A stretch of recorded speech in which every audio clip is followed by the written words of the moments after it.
Oke, hari ini kita akan bahas tentang knowledge management ya.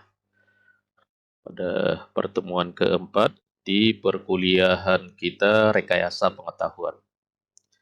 Jadi seperti yang kita bahas minggu lalu, bahwa rekayasa pengetahuan itu bagian dari manajemen knowledge ya. Jadi knowledge management ini lebih besar pembicaraannya atau pembahasannya lebih besar. Nah, kita akan lihat apa apa saja nanti yang dimaksud dengan knowledge management sampai kita turunkan dia menjadi knowledge engineering ya. Nah, mata kuliah kita ini kan knowledge engineering ya. Ya, bahannya saya ambil dari bahan Pak Romi Satria Wahono ya. Anda bisa cek juga di sini dengan di ya ini. Jadi Pak Romi punya situs yang dulu sangat populer ya, namanya ilmukomputer.com. Kemudian saat ini beliau punya perusahaan namanya Brainmatic ya. Ya, kita gunakan bahan yang dari Pak Romi ini ya. Nah, knowledge management itu biasanya dibahas ya. Apa itu knowledge management? Kenapa harus ada gitu ya. Jenis-jenis knowledge ini sudah kita bahas ya. Knowledge transformation ini sudah kita bahas. Knowledge management solutions and foundation ini minggu lalu sudah kita singgung sedikit ya. Ini tentang KM, S dan F gitu minggu lalu kan. Oke, nah apa itu knowledge management ya? Nah, yang pertama, sumber ekonomi saat ini sudah tidak lagi berdasarkan modal ya, tidak lagi berdasarkan modal, tidak lagi berdasarkan sumber daya alam. Kalau dulu kan yang punya bahan apa minyak, dia akan menjadi negara dengan sumber ekonomi yang berlimpah, begitu dulu kan? Atau tidak lagi dari sekedar tenaga kerja, sumber ekonomi ya. Tapi saat ini ya sudah ya mulai bergeser bahwa sumber ekonomi itu adalah dari knowledge atau pengetahuan gitu. Ya, itu disebutkan oleh salah seorang pakar, Peter Drucker ya. Jadi sumber ekonomi tidak lagi berdasarkan modal, sumber daya alam, tenaga kerja, tapi berdasarkan yang namanya knowledge. Nah, kenapa gitu? Di mana akar masalahnya sehingga knowledge itu saat ini menjadi begitu penting ya? Ya, kita melihat ke perusahaan-perusahaan ya, perusahaan-perusahaan besar ya, termasuk perusahaan yang menengah lah. Waktu pegawainya keluar dari perusahaan ya. Apa yang terjadi? Pegawainya resign ya, atau pegawainya pindah gitu, apa yang terjadi?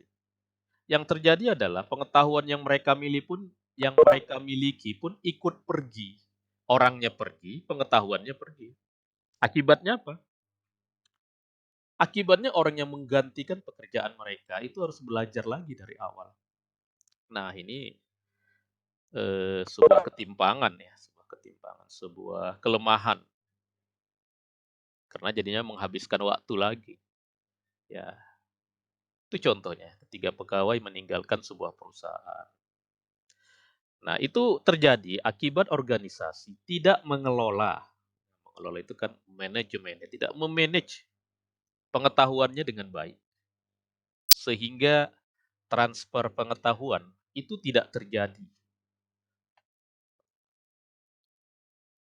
Dan ini ada di banyak perusahaan-perusahaan di mana pergantian pegawai atau pegawai yang keluar terjadi permasalahan knowledge di mana knowledge yang sebelumnya sudah ada gitu ya di secara perusahaan sudah dimiliki oleh perusahaan ikut hilang, ikut pergi.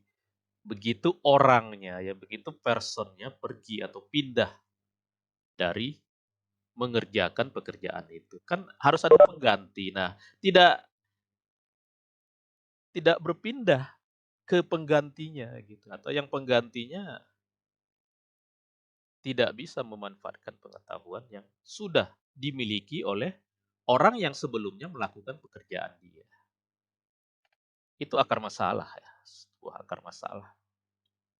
Nah, sehingga Ya, atau makanya organisasi itu perlu mengelola pengetahuan pegawainya. Organisasi perlu atau sebuah organisasi perlu memiliki knowledge management gitu. Ya. Sehingga mengetahui kekuatan atau penempatan SDM-nya atau bisa pengetahuannya bisa digunakan kembali. Itu gunanya knowledge itu dikelola ya. Tidak perlu mengulang proses yang dulunya sudah pernah eh, tidak berhasil gitu, yang pekerjaan-pekerjaan yang dulunya gagal itu tidak diulang lagi. Dan pekerjaan-pekerjaan yang dulunya dilakukan secara sukses itu bisa diulang lagi atau mungkin ditingkatkan. Kemudian bisa mempercepat kalau ada cara-cara baru. Nah, gitu ya. Modifikasi atau optimalisasi cara penyelesaian masalah itu bisa ditingkatkan kalau organisasi itu mengelola knowledge-nya. Mengelola knowledge-nya itulah knowledge management. Nah, kemudian pengelolaan knowledge juga bisa menjaga pergerakan organisasi. Supaya organisasinya stabil meskipun terjadi keluar masuk pegawai ya, atau pergantian pimpinan. Organisasi itu tetap bergerak. Itulah 4 hal pentingnya mengelola pengetahuan pada sebuah organisasi. Organisasi apa saja baik yang profit maupun yang non profit. Jadi prinsip utamanya adalah setiap orang harus mengelola pengetahuan mereka sendiri. Itu yang pertama. Kenapa? Karena dialah yang punya pengetahuan. Nah, tugas dari manajemen adalah menyediakan instrumen ya, menyediakan eh, teknologi atau menyediakan sarana agar pengetahuannya itu terkelola. Ya, mungkin tersimpan, mungkin tersharing dan sebagainya. Nah, dari sinilah pentingnya pengetahuan itu dikelola. Nah, makanya muncullah sebuah bidang yang disebut dengan knowledge management. Apa knowledge management itu? Knowledge management itu salah satu cabang dari ilmu manajemen, ya seperti yang kita bahas minggu lalu ya. Knowledge management itu memang lebih mengarah ke ilmu sosial, ilmu manajemen.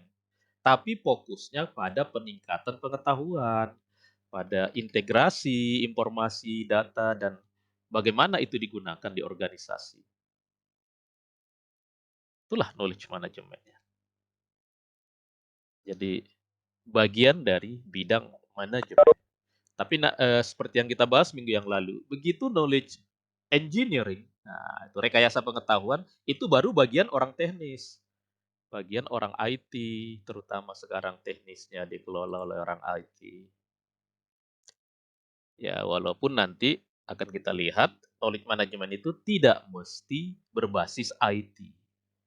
Tapi sebagian besar saat ini kalau dibuat berbasis IT akan lebih unggul. Gitu. Tapi tidak harus dan tidak semua. Tidak harus dan tidak semua. IT itu hanya meningkatkan kualitas dari pengelolaan pengetahuan ini.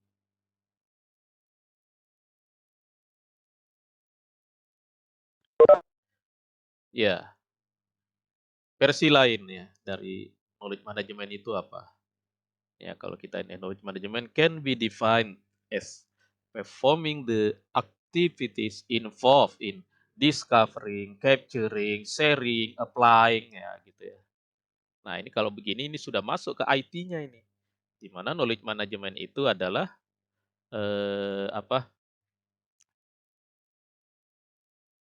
Melakukan aktivitas yang berkaitan dengan discovering knowledge, capture knowledge, share knowledge, applying knowledge ya melalui aplikasi sehingga terjadi cost efektif. Ya, jadi apa? Bisa me mengefektifkan pengeluaran ini ya, energi atau mungkin dana ya. Sehingga pengetahuan itu memang memberikan infak ya, memberikan impact, memberikan apa? Manfaat. Ya, ke organisasi. Manfaatnya adalah bisa mengurangi kos, bisa, ya ya. Kos itu bisa berarti dana, bisa berarti waktu, gitu ya. Iya. Lalu ini kedengaran ya? Masih masih bisa Lumayan Pak, dimonitor? masih Masih Pak, ya? masih kelihatan. Iya, takut saya ngomong sendiri nih. Oke, kita lanjut. Apa contohnya knowledge management? Nah, contohnya apa? Contohnya ditanya sama pimpinan. Ah, dia jawab pakai buku. Nah, buku itu merupakan knowledge management. Jadi contoh knowledge management dari zaman-zaman dahulu itu buku. Buku itu membuat knowledge itu terjaga ya, tersharing. Itu contohnya ya. Bisa juga sharing pengalaman antar pegawai ya.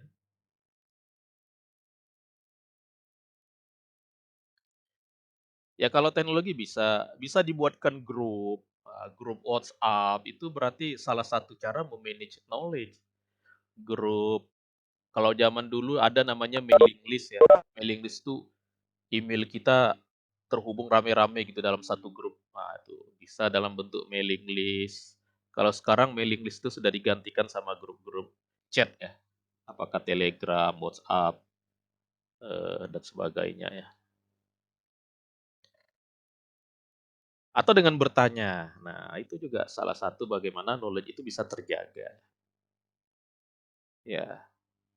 Kalau ada aplikasinya bisa dibuatkan dalam bentuk frequently asked question ya, FAQ ya.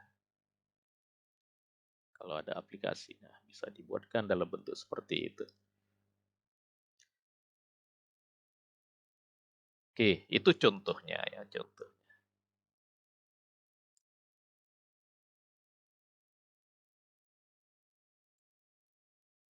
Ya, ini contoh knowledge tentang PHP.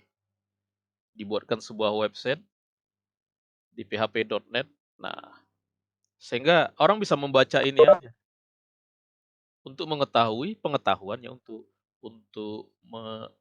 bertanya tentang atau untuk mendapatkan informasi tentang apa itu PHP dan sebagainya gitu.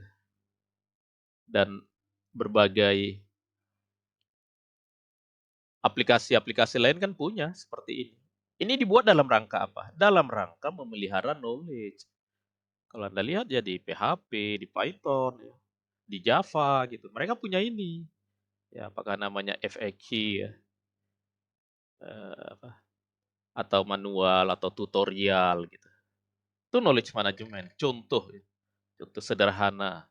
Tuh, saat ini kita nyebutnya masih contoh sederhana dari knowledge management. Ya. Kenapa knowledge management menjadi semakin penting gitu? Ada beberapa hal gitu yang mendorong sehingga kebutuhan knowledge management ini memang mendesak. Nah, ini ada 4 di sini ya. Yang pertama increasing domain complexity. Karena proses organisasi itu makin lama makin rumit. Persaingan makin ketat, teknologi makin pesat. Sehingga makin makin kompleks semuanya itu. Nah, sehingga semakin semakin penting ada kesengajaan di dalam menghadirkan eh, manage pengetahuan ya atau knowledge management. Pengelolaan pengetahuan itu memang harus dilakukan secara sengaja, secara sadar. Ada tim atau ada bagian memang yang memperhatikan hal tersebut.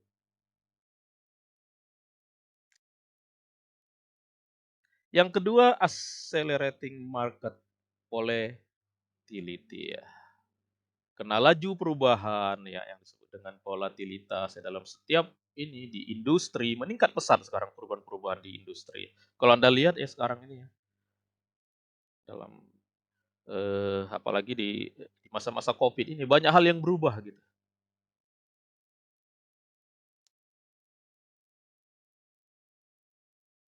Yang ketiga masalah waktu yang dibutuhkan ya untuk membuat keputusan, untuk mengambil tindakan itu memang dibutuhkan waktu yang segera, harus cepat gitu ya. Lah kalau knowledge-nya nggak ada gimana? Karena kan keputusan ya, di atasnya lagi apa, kebijakan itu kan diambil berdasarkan knowledge. Kemudian karena pengalaman individu yang, eee, apa, secara individu setiap orang itu memiliki waktu yang terbatas. Apa, dibatasi oleh waktu untuk mendapatkan pengetahuan sendiri. Maka kalau itu didapatkan dari orang lain, maka pergantian karyawan yang tinggi itu tidak membuat individu itu dia harus belajar lagi ya. Nah, sehingga pimpinan di dalam mengambil keputusan ya dengan apa yang berkaitan dengan masa jabatan itu memang harus hati-hati. Ya. Kenapa? Karena pergantian orang di dalam organisasi itu bisa mengakibatkan yang tadi itu ya.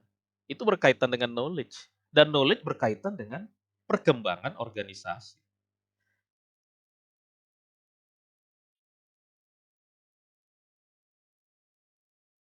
Ya sehingga biasanya pengambil keputusan di dalam apa memiliki yang berkaitan dengan masa jabatan itu lebih sedikit daripada sebelumnya gitu ya. Oke, itu beberapa hal yang membuat knowledge management itu semakin dianggap sangat penting saat ini untuk hadir di organisasi.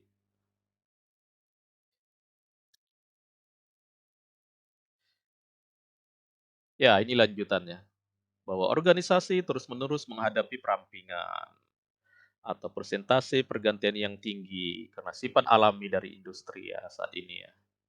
Organisasi itu kan makin lama makin ramping gitu. Kemudian pengambil keputusan saat ini ya karena perubahan yang kadang-kadang tidak terduga, maka para pengambil keputusan itu memiliki semacam tekanan untuk mengambil keputusan yang lebih baik, yang lebih cepat gitu. Jadi keputusannya harus harus tepat, ini harus harus, membuat menjadi lebih baik begitu. Ya, sementara domain permasalahan itu makin luas, ya pasar itu makin makin, makin bersaing dengan kita, dengan apa yang kita jual ya, kalau di perusahaan ya, dengan apa yang mau kita berikan ke konsumen gitu. Sehingga karena knowledge itu berkaitan dengan keputusan, keputusan itu kan memiliki dampak yang sangat besar ya di organisasi, di perkembangan organisasi.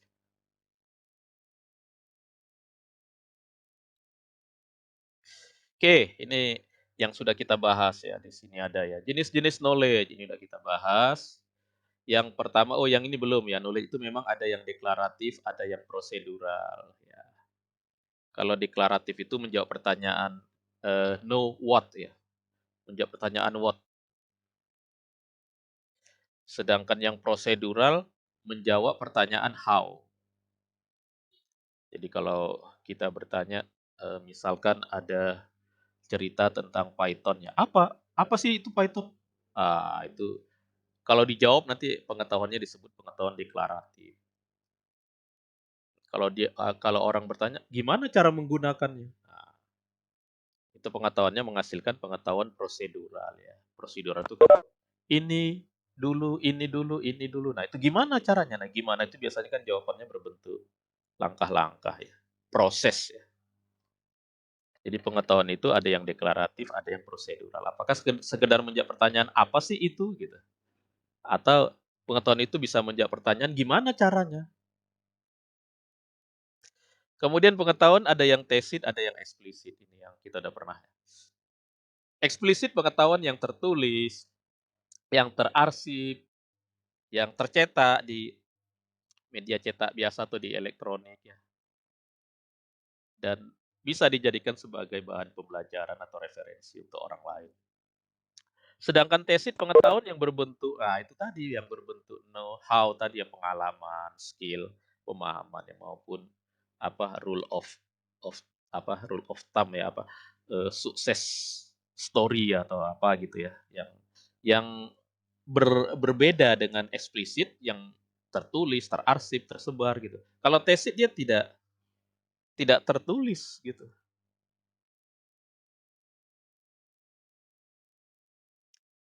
Jadi itu termasuk knowledge walaupun tidak tertulis termasuk knowledge. Kenapa?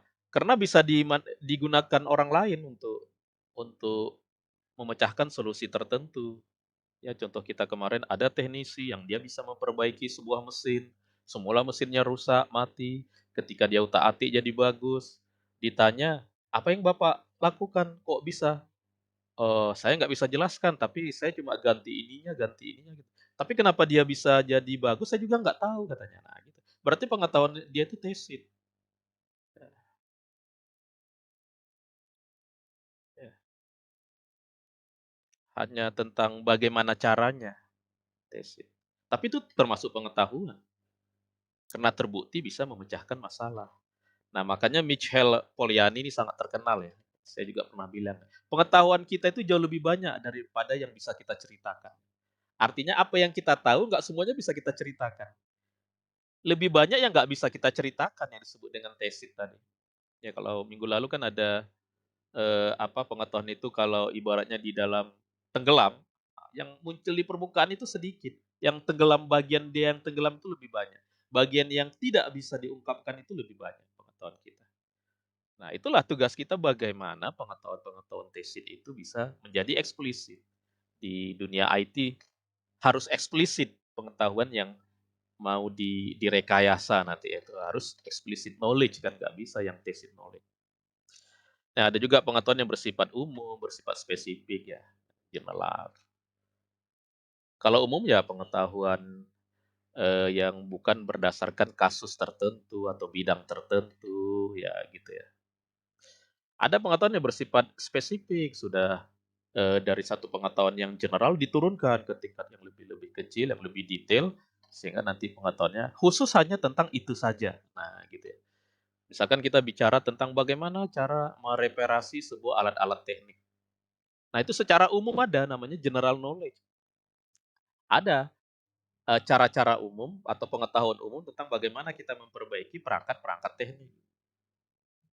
Tidak berdasarkan alat tertentu, tapi ada langkah-langkah umumnya. Nah, itu disebut general knowledge. Tapi ada yang spesifik. Oh, untuk alat ini langkahnya lebih rincinya seperti ini. Untuk alat ini lebih rincinya seperti ini. Nah, itu namanya specific knowledge nanti. Ya, jadi seperti itu ya pengetahuan. Ada yang deklaratif, ada eksplisit, ada tesit, ada general, ada yang spesifik ya. Oke. Kemudian knowledge untuk orang-orang tertentu harus bisa digambarkan dengan cara yang mudah dipahami oleh dia. Dan cara paling mudah memahami, ya, cara paling mudah membuat orang mengerti saat ini adalah dengan cara visualisasi, dengan gambar. Nah, dengan gambar. Jadi kalau kita bisa mengungkapkan sesuatu dengan gambar, itu bisa lebih efektif ketimbang dengan tulisan, dengan omongan gitu.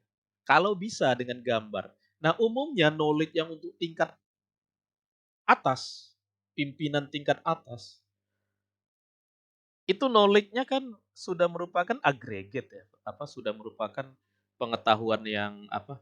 Rekap, ringkas atau resum dari informasi lah gitu, informasi yang ada. Nah, itu biasanya ditampilkan dengan secara visualisasi. Apalagi pada umumnya pimpinan kan tidak begitu mengurusi masalah-masalah teknis ya.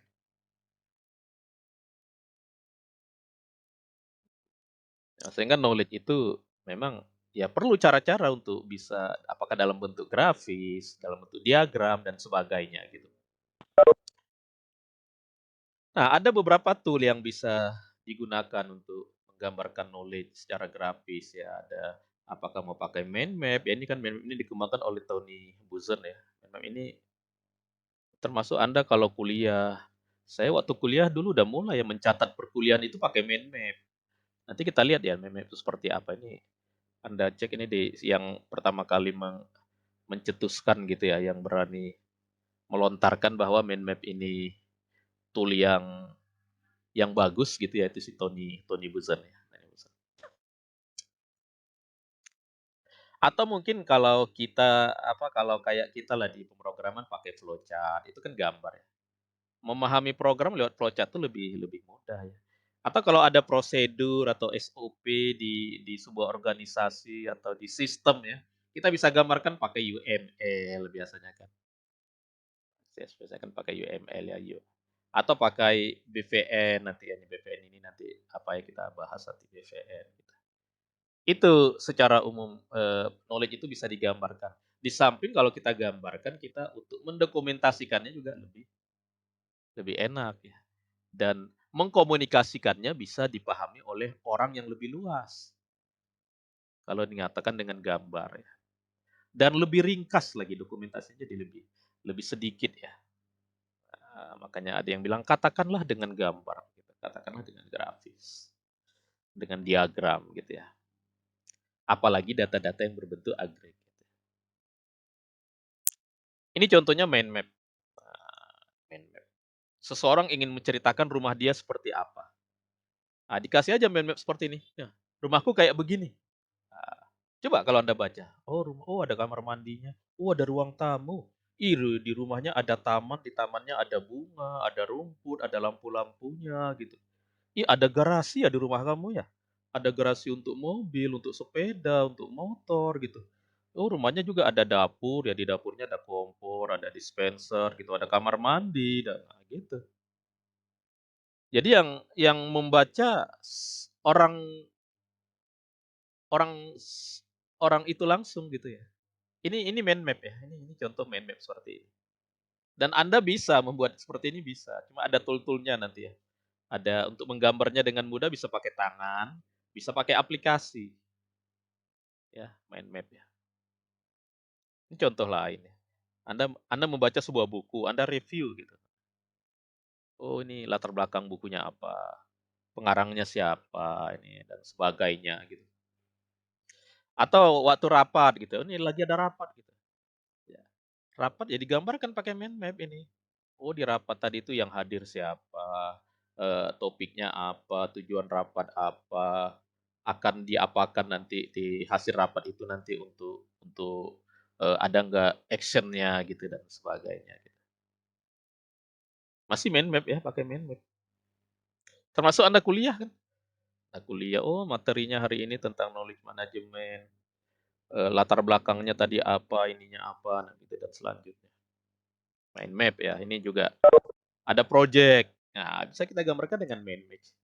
Mind map ini sudah termasuk cara mengelola pengetahuan, sudah termasuk knowledge management ya, termasuk knowledge management ya.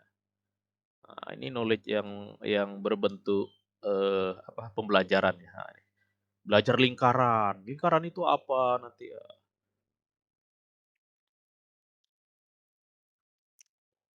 Oke, nanti kita ada khusus, Anda harus punya kemampuan menggambarkan mind map nanti ya. Ya ini kita skip aja. Oke, yang kedua tadi selain mind map ada BPN ya, Business Process Modeling Notation. Jadi di dalam menggambarkan proses bisnis ya dibuat standar oleh OMG ya, Object Management Group ya. Jadi ada simbol-simbol tertentu. Tujuannya standar supaya sharing antar orang, bahkan antar organisasi gitu.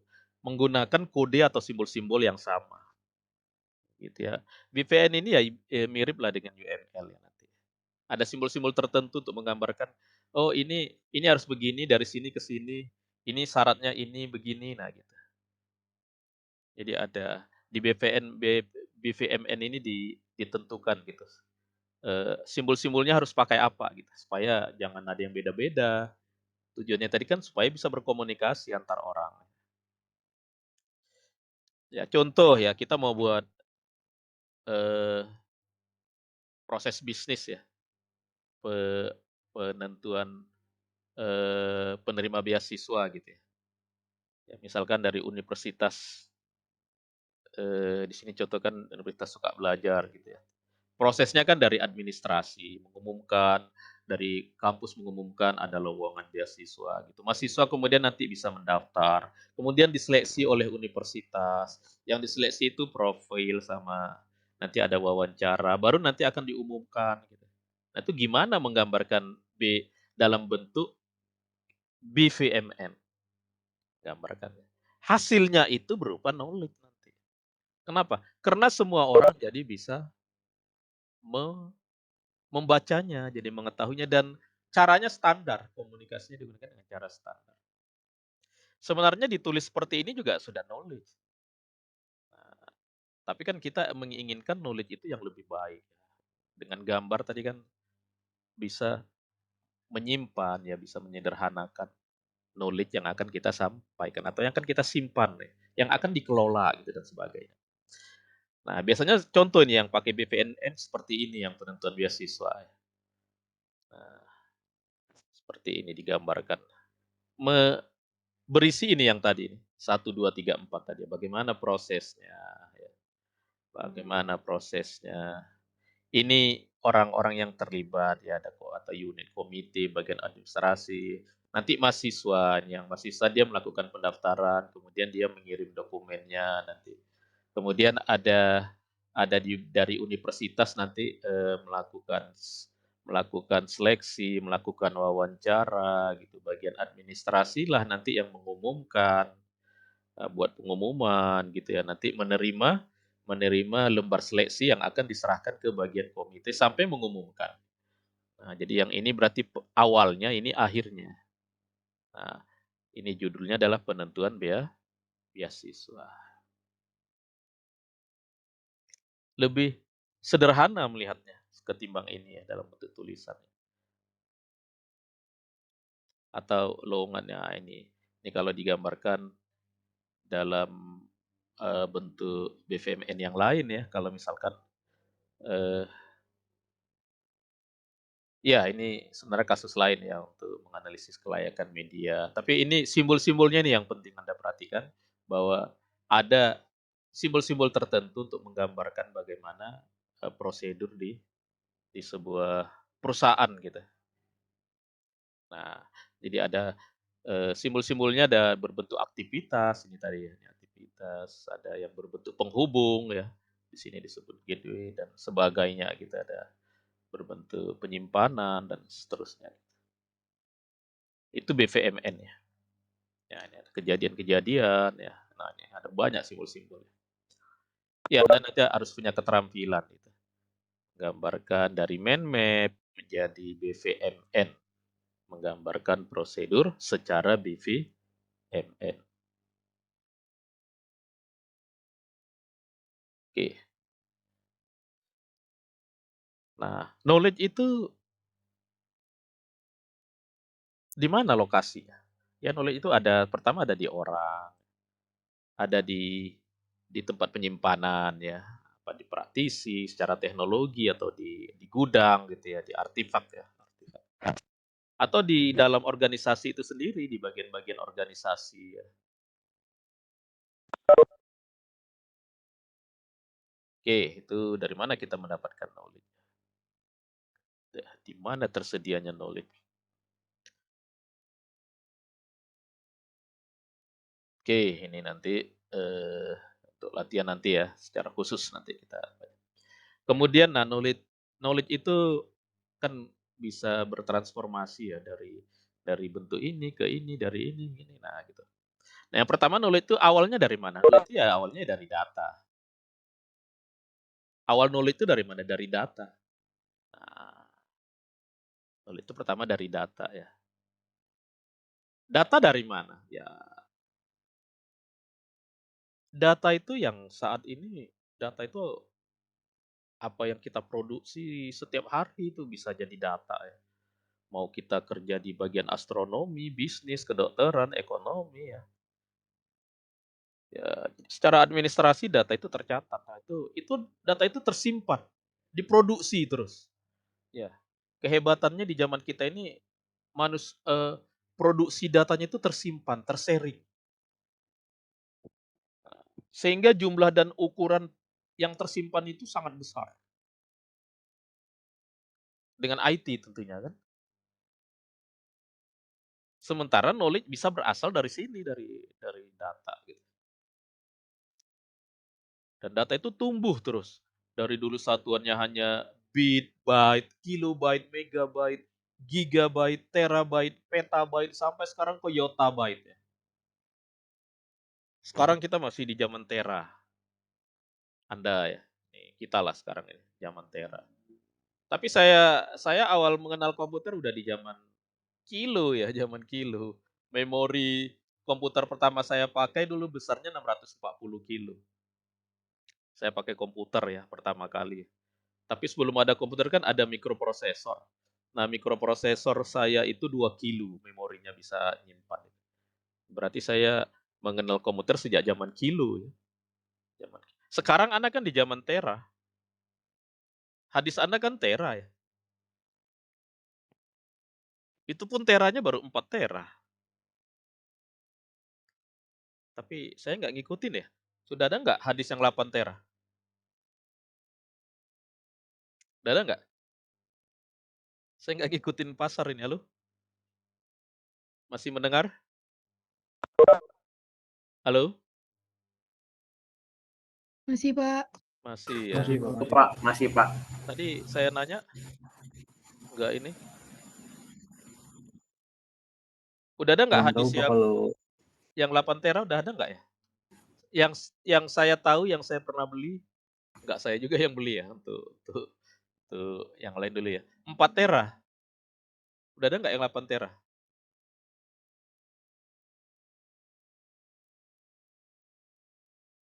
Biasa mahasiswa lebih ini nih, lebih tahu ya. Anda ini. Kalau Anda pakai laptop sekarang ya, atau mungkin pakai apa gitu ya. Paling 1 tera atau 2 tera. Ini saya sekarang pakai laptop saya 1 tera. Tapi ada SSD-nya juga 1 tera. Jadi masih tera. Ya, kalau waktu saya kuliah S2 dulu sudah giga ya. Saya pertama kali beli hadis itu 1 giga. Maksudnya beli pakai uang saya sendiri. Sebelumnya pakai uang orang tua kan. Jadi saya beli hadis 1 giga hadisnya, 800.000 saya ingat itu belinya. Belinya di Jogja lagi, nggak di Jakarta ya. Jadi memang ini ada kaitan sama zaman ya, dari zaman kilo, zaman mega, zaman giga. Sekarang Anda zaman tera kalau menurut saya. Belum ada peta kan? Sudah ada nggak? Oh, ada memorinya 1 petabyte. Wah, iya. Itu nanti waktu Anda udah kerja nanti. Sudah pada gede itu memori hadis ya. Pertama yang paling tinggi itu hadis dulu ya. Kalau memori kan lebih kecil dari hadis ya. Benar nggak ya? Memori lebih kecil dari hadis, benar nggak ya? Atau kebalik saya, mana sih yang lebih gede biasanya? Memori atau hadis? Memori itu RAM ya. RAM atau hadis biasanya yang lebih gede? hadis Pak. Hadis ya? Iya, Pak. biar Hadis. hadis. Iya. Buat penyimpanan. Hadis Pak. Kayak apa nih? Kayak handphone Anda lah. Handphone ya. Memorinya paling 2 giga ya. Hadisnya? Iya, Pak. Hadis itu kalau di handphone ROM ya, ROM-nya. Storage-nya. Biasa storage-nya berapa? 64 biasanya. Kalau enggak 32, Pak. Iya, apa itu? Satuannya apa? 32 tera? Ya, Pak. Giga, Pak. Giga, Giga, iya Pak. giga. Jadi handphone itu masih giga. Kalau komputer, laptop itu sudah tera. Iya kan? Tapi itu pun yang tera, kalau laptop apanya?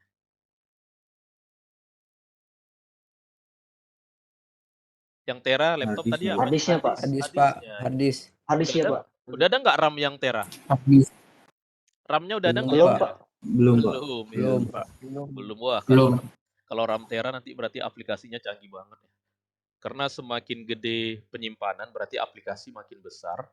Kenapa aplikasi dan data makin besar? Karena fitur-fitur di aplikasi kita makin lengkap. Nah, pertumbuhan data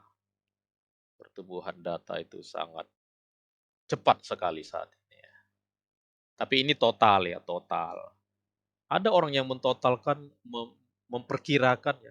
Kalau total data yang ada di internet itu disatukan semua, kan internet itu kan sumbernya dari berbagai server ya, termasuk kita gitu ya, dari user juga ya. Kalau ditotalkan semua berapa besarnya? Wah, itu berapa besarnya data? Potensi data yang ada di internet itu berapa besar? Ya. Kenapa? Karena saat ini semua orang, apalagi sejak pandemi kemarin ya, menggunakan internet berkomunikasi, ya. Membuat postingan makin makin rajin karena di rumah aja ya, sambil rebahan ya. Sambil rebahan, Instagram apa, kalau ini Anda anak-anak muda pakai apa? Instagram ya? Pakai apa? Pakai Facebook? Masih Facebook atau apa? Instagram, Pak. TikTok. Rata-rata Instagram sih, Pak. Instagram Twitter, ya? IG, Pak. Instagram, Pak. Twitter, eh kalau yang nggak kelihatan. Masa Anda nggak jadi YouTuber ya? Nggak ada konten ya? Kontennya taunya buat IG karena sedikit-sedikit ya? Iya, Pak. Mhm. Nah, di YouTube kan udah mulai tuh. YouTube itu lebih ini lagi ya, lebih apa, datanya lebih besar lagi ya, dari segi ukuran ya. Dari segi ukuran YouTube kan Anda tahu kan kalau video itu, wah besar ya. Kalau kita melihat size-nya itu dari segi satuannya ya. Kalau banyak itu di Twitter karena orang nulis dikit-dikit kan. Nah, 100 berapa? Twitter itu 120 atau berapa ya hurufnya ya? 140 ya? Nulis di Iya, Twitter Pak, 140, Pak. 100-an lah gitu ya. Nah, kalau Facebook kan udah mulai banyak, boleh kita nulis banyak ya. Dulu Facebook nggak boleh tuh. Kita nulis banyak. Sekarang Facebook kita boleh nulis dalam bentuk opini yang panjang gitu ya, kayak di surat kabar. Kalau Twitter kan nggak bisa ya. Cara mengakalinya Twitter ya dikasih link ya. Kalau Instagram itu ini ya, eh, untuk eksis ya. Karena Instagram itu kan bukan kata-kata ya, tapi gambar atau video. Nah, itu anak-anak muda kan suka ya, suka pamer ya. Coba ini saya lagi ngapain gitu. Biasanya yang Anda upload lagi ngapain itu kalau Instagram? Lagi lagi tamasya, lagi makan gitu. Sekali-sekali anak upload lagi belajar kayak gitu, lagi baca buku. Ceplok, saya lagi baca buku gitu. Jangan-jangan malu ya kalau lagi baca buku ya. Kalau sekarang yang lebih bangga kalau lagi joget-joget ya. Itu di mana itu kalau joget-joget? Uploadnya di mana? TikTok biasanya, Pak. Hah? Di TikTok, Pak. Iya. Di mana? TikTok, Di Pak. TikTok, Pak. TikTok. Apa di apa? Di mana? Apa namanya tadi? TikTok, Pak. Iya. Iya. Enggak, saya mencatat siapa yang ngomong berarti dia sering ini. Sudah ada 5 orang ini bilang TikTok Pak. Wah ini yang ngomong punya TikTok ini. Udah pernah nggak joget-joget di TikToknya? Belum pernah, Pak. Belum pernah 5 kali ya. 3 menit apa? Nggak pede, Pak. Nggak pede. Oh nggak pede ya? Lihat orang tua. Saya Gerakannya cewek, Pak. gerakannya aneh-aneh lagi kan. Gitu. Ini di sini belum zaman TikTok ini dibuat Pak Romi di bahannya ini. TikTok belum rame ya. TikTok ini Amerika atau Cina itu yang buat itu? Cina, Pak. Cina, Pak. Cina ya, ya. Kalau IG baru, IG itu kan udah dibeli Facebook ya. Sekarang Facebook itu punya IG, punya WhatsApp ya. Pada dia beliin. Kalau Google dia beli YouTube. Ya. Google itu yang dia beli YouTube ya, ya YouTube. Map ya, Google Map itu juga dia beli dulu itu. Nah, Anda bayangkan aja ini setiap hari, per menit, per detik. Per detik itu datanya nambah terus per detik ya. Kita aja sekarang, Anda aja sekarang yang nggak update status ya. Nanti habis kuliah Anda update status ini. Wah, habis kuliah sama Pak Irianto gitu. Wah, udah datanya tiap detik itu naik itu. Sehingga disebut pertumbuhan data itu eksponensial ya, nggak linear lagi. Kalau linear kan begini. Ini begini dia nih. Anda kalau mau lihat pertumbuhan data, Anda buka di Google itu ya. Kalau punya akun Google jangan cuma dipakai untuk email doang ya. Jangan cuma dipakai untuk Google Drive doang. Kan ada Google Analytics. Anda buka itu Google Analytics gitu. Wah, itu kelihatan itu data. Berapa data ini, mana yang paling ini. Itulah pertumbuhan data. Sehingga disebutlah tsunami data. Nah, tsunami. Anda waktu tsunami udah lahir ya? Tsunami Aceh. Ini angkatan Anda lahir rata-rata Sudah, tahun Pak. 2000 ya? Tahun 2000. Udah, Pak. Maksud Udah, maksud udah. maksud 99 saya kali, Pak. maksud saya Anda sudah tahu gitu. Wih, tsunami gitu udah. Kalau masih 5 tahun kan nggak ngerti kan, taunya kan cuma Belum Pak, masih main doang Pak, tahunya Pak. belum tahu Anda ya. Cobalah Anda Belum lihat tahu, itu. Pak. Itu tahun 2002 itu ya. Tahun 2002 ya, Anda tahun 2002 belum lah. Itu memang tsunami di Aceh itu memang pertama kali di Indonesia yang bisa disiarkan ya. Mungkin dulu-dulunya ada tapi kan dulu belum ada televisi ya. Dulu tahun 2002 tuh baru televisi apa ini? Internet ini belum begitu apa. Jadi kita nontonnya di televisi dulu. Coba kalau dulu udah ada video kayak sekarang ya. Di handphone ada video, wah mungkin makin banyak itu ininya. Oh, video-videonya ya. Memang mengerikan ya. Air itu ngejar masuk ke kota, ke gedung. Mobil kayak mobil-mobilan gitu. Namanya tsunami air ya. Nah, sebenarnya sekarang data itu pun sudah tsunami. Cuma kan karena nggak kelihatan aja. Kita udah tsunami data. Ya. Sudah banyak kita yang tenggelam oleh data. Tenggelam gitu, megap-megap ya. Nah, tapi itu secara elektronik ya. Udah pusing karena, wah ini saya udah kesini, lari ke sini, lari ke sini. Waduh ini pusing saya sama data-data yang ada di internet ini. Belum lagi kalau Anda baca ya, ada yang bilang kiri, kanan, atas, bawah. Wah tuh makin kalau kita nggak punya pegangan, nah, pasti goyang. Loh. Ya, kayak tsunami kan, kita harus ada pegangan, naik ke atas apa gitu. Jadi sekarang ini data itu udah tsunami karena banyak dan itu diproduksi terus. Ya, saat ini juga ini data banyak ya data ya. Ya. YouTube sekarang tempat penyimpanannya udah 1000 P. 1000 P ya, petabyte. Facebook 300, Google. Wah, ini. Jadi memang data itu memang saat ini eh, sangat cepat ya pertumbuhannya. Terutama memang waktu pandemi ini kan kita nggak ada cara lain. Kayak kita sekarang ini kan pandemi kan, ya pakai internet kita. Nambah data kita ini data saat ini. Terus data itu bisa digunakan untuk apa? Apakah kalau kita punya banyak data berarti kita akan disebut orang pintar? Kalau kita punya data apakah kita jadi kaya? Apakah kita jadi bijak? Apakah kita menjadi berkuasa? Jawabannya apa? Tidak. Bukan gara-gara data sekarang mudah kita akses, kita jadi orang pintar. Enggak. Oh, saya kaya. Kaya apa kaya data? Ya, enggak. Ibaratnya minyak ya minyak, ada minyak mentah. Minyak ya minyak ada. Misalkan Anda di sebelah rumah Anda ketahuan, "Wah, ini ternyata ada ladang minyak ini." Apakah Anda jadi kaya? Enggak. Kenapa? Karena minyak waktu dari bahan asalnya ya dari bumi, itu nggak bisa diapa-apain. Kayak lumpur dia sama lumpur. Mana ada orang yang mau beli? Nggak bisa kaya kita. Kalau cuma punya sumber minyaknya aja. Sama juga kan dengan emas kan. Emas itu kalau cuma misalkan kayak di Papua itu kan ada sumber emas itu kan ibaratnya dia cuma data aja. Udah ada dari dulu itu tapi nggak kaya-kaya. Padahal di sana ada sumber emas atau ada sumber minyak tadi. Harus diapai supaya bernilai? Dikelola Pak. Iya, harus ya boleh dikelola, diolah. Diolah dia baru bernilai. Lah minyak itu kalau nggak diolah, Anda lihat aja tuh ya, jadi begitu bahan mentah minyak itu diolah nanti bisa jadi untuk apa bahan bakar, bisa jadi untuk bensin, bisa jadi untuk belum lagi kalau gas ya, wah gas itu lebih susah lagi ngolahnya, ya. Kalau yang sumber gas itu kan banyak di Rusia ya, itu harus harus ada teknologi ngolah. Jadi kalau nggak diolah ya nggak bernilai. Data itu banyak, tapi kalau nggak diolah nggak bernilai.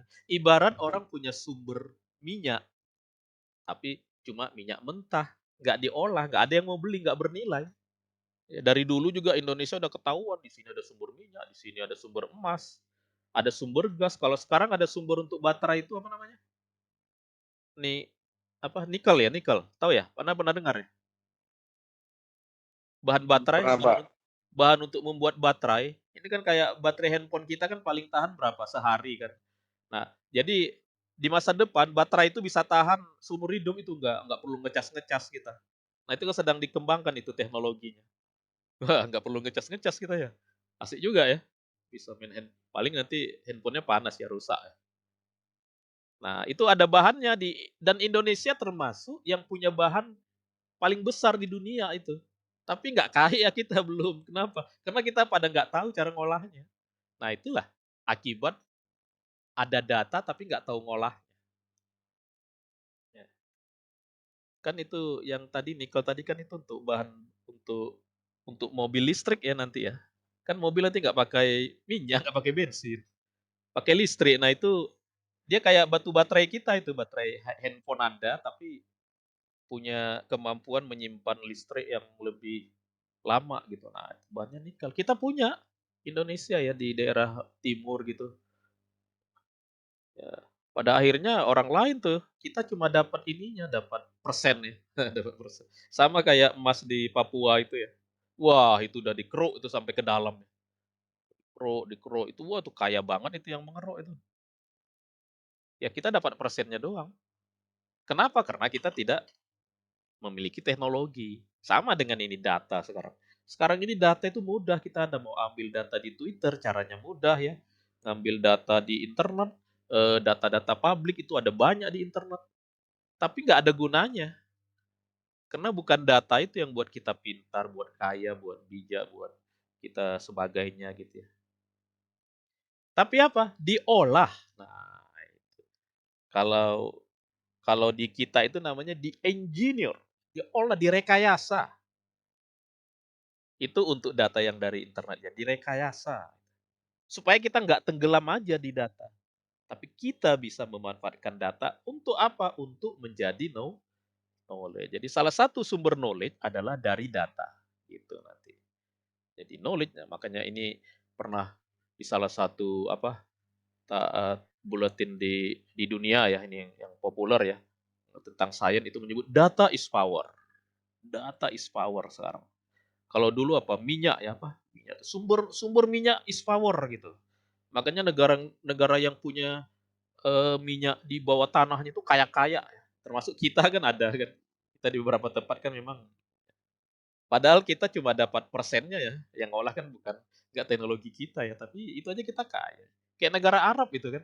Mereka kan nggak tahu tuh mengolah minyak itu. Tapi mereka pada kaya. Kenapa? Karena mereka yang punya teknologinya dibawa dari luar. Nah, sekarang data ini, lah kita mau apa, data kita banyak. Tapi kalau kita nggak olah ya percuma, kalau kita nggak kemampuan mengolahnya. Nah, kalau orang IT, engineer. Ya, kalau orang sosial tadi namanya manajemen. Makanya kalau data dulunya hanya bisa diolah menjadi informasi, sekarang data itu bisa jadi knowledge. Karena knowledge penting, kayak tadi ya, begitu pentingnya knowledge. Ya, kalau diurut dari data informasi ke knowledge itu yang kemarin kan ini udah kita bahas ya. Apanya yang lebih nilainya, manfaatnya dari bahan mentah minyak ke bensin, ke ada namanya apa kalau dulu apa Petromak gitu ya. Apa sih ada mungkin solar gitu atau apa gitu ya. Nah, itu kan jadi lebih bernilai dia. Kalau dari segi ini bahasa etikanya jadi lebih bermanfaat. Kalau bahasa bisnisnya jadi lebih mahal. Kalau kita dari aspek bisnisnya. Semakin mahal kalau data itu kita olah menjadi pengetahuan. Ya, data tidak membawa arti apa-apa gitu ya. Data itu apa? Data itu sebenarnya dia apa? Data itu kayaknya kalau di dapur itu kayak bahan ini ya, bahan-bahan masak gitu ya. Bumbunya, bahan-bahannya. Nah, itu data. Ada berbagai macam gitu. Tapi kalau diolah, disatukan oleh orang yang ahli, jadilah makanan yang enak. Nah, makanan yang enak itulah dia udah berubah dia. Apakah berubahnya jadi informasi atau berubahnya menjadi pengetahuan. Nah, ini contoh. Nah, ya, ini belum pernah kan? Coba, ini belum pernah ya. Coba perhatikan. Ini contoh data ini. Absen. Pegawai 1103 dia datang tanggal ini ya. Pada jam ini dia datang, pada jam ini dia pulang. Ini pegawai ini. Nah, ini baru data. Ini baru data ya, data absen pegawai. Jadi informasi. Kapan? Begitu dibuat rekapnya nih. Oh, si 1003 dia masuk terus. 22 kali. Si 1142 dia ada masuk 18, ada alfa 2, ada sakit 2. Nah, ini kayak Anda lah ya. Kayak Anda sekarang ini kan si A hadir, si B nggak hadir. Itu kan baru data. Tapi begitu nanti direkap, oh kamu hadirnya 10 kali ya. 2 kali kamu alfa, 2 kali kamu ngakunya sakit. Nah, gitu kan. Itu baru dia jadi informasi. Kalau baru begini dia baru data. Ya, jadi daftar nanti lah waktu kita absen itu kan yang Anda lihat itu baru data itu. Tapi nanti waktu direkap itu kan dihitung. Makanya data menjadi informasi itu harus ada ada proses dihitung. Nah, itu baru dia jadi informasi. Akumulasi kehadiran mahasiswa 1 semester. Ah, itu informasi.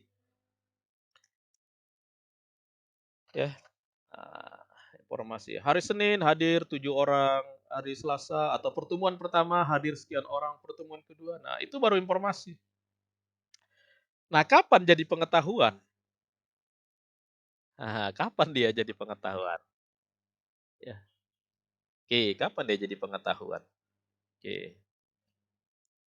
Misalkan disebut pengetahuan, ya, jadi ketahuan kebiasaan pegawai jam datangnya kapan, jam jam pulangnya kapan gitu.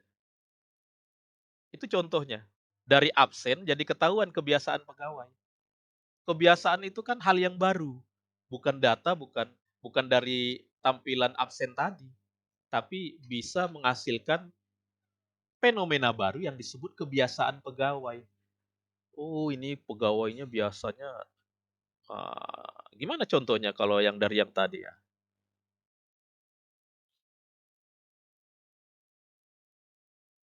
Nah, ya. Contohnya, ternyata dari ini tadi, dari sini tadi, ketahuan ini. Ternyata pegawainya kalau hari Senin banyak yang terlambat. Banyak yang terlambat hari Senin. Ketahuan pegawainya kalau hari Jumat yang banyaknya apa ini? Ayo, yang hari Jumat yang banyaknya ngapain? Pulang Hari cepat, Jumat Pak. pulang cepat dia. Cepat. Banyak pulang cepat. Kalau hari Senin banyak terlambat datangnya. Nah, ini dibuatlah kesimpulan sama seorang analis data. Oh, pegawainya ini kalau di hari pertama, nah jadi kebiasaan pegawai di kantor ini, kalau hari Senin banyak yang terlambat. Kalau hari Jumat banyak yang pulang cepat. Nah, itu yang dia sebutkan tadi itu namanya pengetahuan. Oh, saya dapat ilmu baru ini, dapat kesimpulan baru. Nah, dapat kesimpulan baru. Kesimpulan apa tentang kebiasaan pegawai dalam jam datang dan jam pulangnya. Hmm, ini Ini pengetahuan baru sehingga dibuatlah sebuah kebijakan. Jadi pengetahuan itu menghasilkan kebijakan. Maka dari pengetahuan itu lahirlah kebijakan. Kebijakannya apa? Jadi kebijakannya bukan menghukum. Misalkan ya contoh kebijakan itu kan bukan berarti wah yang datang terlambat dikurangi gajinya atau yang pulang cepat juga dipotong gajinya gitu. Oh, karena ini sebuah pengetahuan maka disampaikan ke pimpinan, pimpinan bisa buat kebijakan. Contohnya kebijakannya apa? Contohnya kalau gitu saya buat kebijakan. Apa ini? Hari Senin kita masuknya jam 10 aja ya. Gitu. Supaya nggak terlambat kamu. Tapi hari Jumat pulangnya cepat. Semestinya pulangnya jam 4 jadi jam 2. Ini semestinya datangnya jam 8 jadi jam 10. Ini semestinya pulangnya jam 16 jadi jam 4. Tapi di hari lain, Yang biasanya dari jam 18 sampai 16, sekarang di hari lain kita buat dari jam 8 sampai jam 17, tambah 1 jam. Sehingga total 1 minggunya pekerja itu sama waktunya. Nah, ini lahirlah kebijakan seperti ini. Namanya kebijakan. Pengetahuan adalah mendapatkan kebiasaan pegawai dalam datang dan pulang kerja. Itu contoh pengetahuan. Itulah contoh pengetahuan. Sehingga hari ini Anda harus sudah bisa membedakan apa itu data, apa itu informasi, apa itu pengetahuan. Makanya kadang-kadang pengetahuan itu disebut insight ya. Insight itu maksudnya eh, penglihatan lain tentang informasi yang sebelumnya nggak terlihat oleh kita. Nah, insight. Nah, gimana caranya supaya terlihat oleh kita? Makanya nanti bisa pakai aplikasi supaya terlihat gitu. Oh, ini hal yang baru ini. Ini bukan rekap informasi, ini bukan rekap data. Kalau rekap data kan namanya informasi. Tapi ini kita mendapatkan sebuah hubungan antar data. Nah, insight itu bisa hubungan antar beberapa item data. Yang baru, yang sebelumnya tidak diketahui. Tidak mudah terlihat. Oke, nah sehingga pengetahuan itu harus ya ada perusahaan harus bisa meng-create pengetahuan di perusahaannya. Dari mana? Dari data salah satu contohnya. Dari data jadi pengetahuan. Atau pengetahuan yang sudah ada disimpan, dijaga nanti atau di-share. Ya. Memang apa gunanya kalau pengetahuan itu sudah dikelola, bisa di-create dan sebagainya. Wah, itu udah ada banyak cerita di tempat lain, di perusahaan-perusahaan lain ya. Misalkan ada perusahaan yang dia bisa mengembangkan mesin pembuat roti. Kenapa? Karena dari orang-orang sebelumnya, dari hasil uji coba, kulit luar roti itu jadi gosong. Padahal di dalamnya masih mentah. Gitu. Maka gimana caranya itu? Wah, itu jadinya rotinya kan gak enak kan?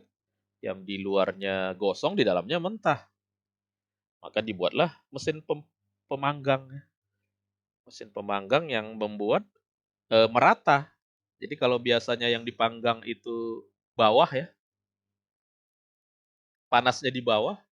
Nah, mesin pemanggang roti itu panasnya jangan di bawah, tapi di keseluruhan arah misalnya. Dibuatkan sebuah mesin seperti itu. Nah, itu kenapa? Karena dia dapat data dari yang sebelumnya bahwa terjadi seperti ini. Ini contohnya ya, namanya Matsushita Electric berhasil membuat mesin pemanggang roti yang laku keras karena membuat rotinya jadi enggak ini ya. Jadi apa tadi? Enggak ada yang mentah, enggak ada yang apa namanya? Gosong, Pak. Gosong ya, gosong. Kenapa? Karena orang tradisional manggang manggang apa itu dari satu arah kan biasa. Kayak kita sate dari kayak sate kita ya. Anda ada pernah manggang sate kan? Sate itu kan dari bawah ya panasnya. Kenapa kita balik? Supaya merata. Gitu.